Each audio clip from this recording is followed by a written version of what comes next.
नमामि शम्भुं पुरुषं पुराणं नमामि सर्वज्ञमपारभावं नमामि रुद्रं प्रभुमक्षयं तं नमामि शर्वं शिरसा नमामि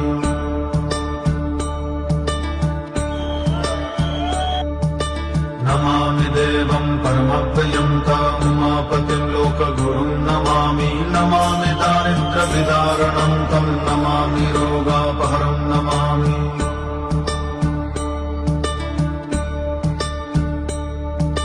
नमामि कल्याणोचिन्त्यरूपं नमामि विश्वोद्भवीतरूपं नमामि विश्वस्थितिकारणं तं नमामि संहारकरं नमामि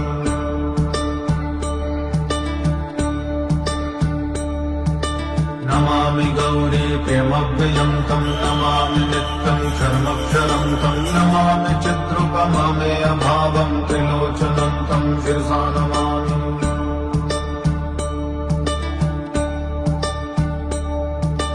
नमामि कारुण्यकरं भवस्य भयङ्करं वापि सदा नमामि नमामि दातारमभीप्सितानां नमामि सोमेशमानो